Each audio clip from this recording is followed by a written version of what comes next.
राधे राधे, जय श्री कृष्णा। आज मैं आप लोगों को भगवान शनिदेव की एक पौराणिक कथा सुनाने जा रही हूँ। शनिदेव को आज के युग में कौन नहीं जानता है।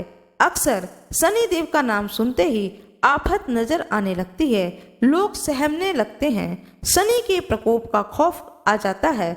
कुल मिलाकर शनि को क्रूर ग्रह माना जाता है, लेकिन असल में ऐसा है नहीं।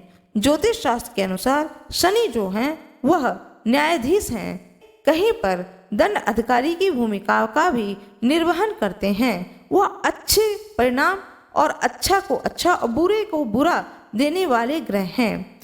अगर कोई शनिदेव के कोप का शिकार हो जाए तो रूठे हुए शनिदेव को मनाया भी जा सकता है।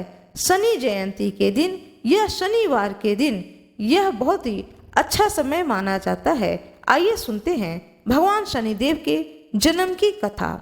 शनिदेव के जन्म के बारे में स्कंद पुराण के काशी खंड में जो कथा मिलती है वह कुछ इस प्रकार से है। राजा दक्ष की कन्या संज्ञा का विवाह सूर्य देवता के साथ हुआ। सूर्य देवता का तेज बहुत अधिक था, जिसे लेकर के संज्ञा परेशान रहती थी। वह सोचा करती थी कि किसी तरह से तप आदि से सूर्य देव की अग्नि को कम करना होगा।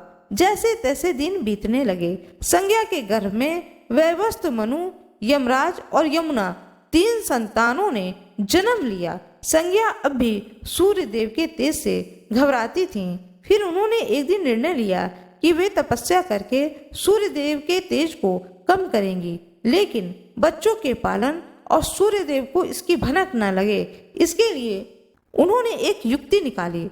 उन्होंने अपने तप से अपनी हम शक्ल पैदा किया, जिसका के नाम संवर्णा रखा। संज्ञा ने बच्चों और सूर्य देव की जिम्मेदारी अपनी छाया संवर्णा को दे दी और कहा कि अब से मेरी जगह तुम सूर्य देव की सेवा और बच्चों का पालन पोषण करना।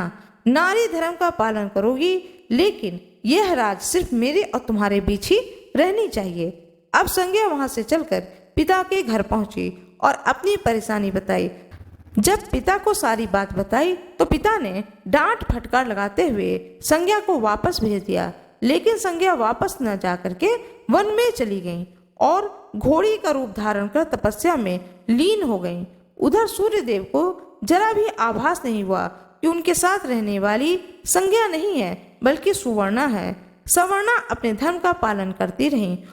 छाया रूप में होने के कारण उन्हें सूर्य देव के तेज से कोई भी परेशानी नहीं हुई। सूर्य देव और संवर्णा के मिलन से भी मनु, शनिदेव और भद्रा इन 3 संतानों ने जन्म लिया। एक अन्य कथा के अनुसार शनिदेव का जन्म महर्षि कश्यप के अभिभावकत्व में कश्यप यज्ञ से हुआ। छाया शिव की भक्तिन थी। जब शनिदेव छाया के गर्भ में थे तो छाया ने भगवान शिव की कठोर तपस्या की। वो खाने पीने की सुध तक उन्हें नहीं थी। भूख प्यास, धूप गर्मी सहने के कारण उनका प्रभाव छाया के गर्भ में पल रही संतान यानी शनिदेव पर पड़ा और उनका रंग काला हो गया। जब शनिदेव का जन्म हुआ तो रंग को देख करके सूर्य देव ने संदेह किया छाया पर और उन्हें अपमानित करते हुए कहा कि यह मेरा पुत्र नहीं हो सकता है। माँ के तप की शक्ति शनिदेव में भी आ गई थी। उन्होंने क्रोधित होकर के अपने पिता सूर्य को देखा। सूर्यदेव बिल्कुल काले हो गए। उनके घोड़े की चाल रुक गई। परेशान होकर के सूर्यदेव को भगवान शिव की शरण लेनी पड़ी। इसके बाद भगवान शिव ने सूर्यदेव को उनकी गलती का एहसास कराया। सूर्यदेव ने अपने किए का पश्चाताप किया और अपनी गलती के लिए अपनी पत्नी से क्षमा याचना की और फिर उन्हें अपना असली रूप वापस मिला। लेकिन पिता पुत्र का जो संबंध था वह जो एक बार खराब हुआ फिर कभी भी नहीं सुधरा। आज भी शनिदेव को अपने पिता सूर्य का विद्रोही माना जाता है। भगवान शनिदेव की जय हो। प्रेम पूर्वक बोले सभी देवी देवताओं की जय हो। भगवान श्री गणेश की जय हो। शनिदेव की तिरछी नजर का राज। शनिदेव की गुस्से की एक वजह उपरोक्त कथा में सामने आई है। माता के अपमान के कारण शनिदेव क्रोधित हुए, लेकिन वहीं ब्रह्म पुराण इसकी कुछ और ही कहानी बताता है। ब्रह्म पुराण के अनुसार शनिदेव भगवान श्री कृष्ण के परम भक्त थे। जब शनिदेव जवान हुए तो चित्ररथ की कन्या से इनका विवाह हुआ।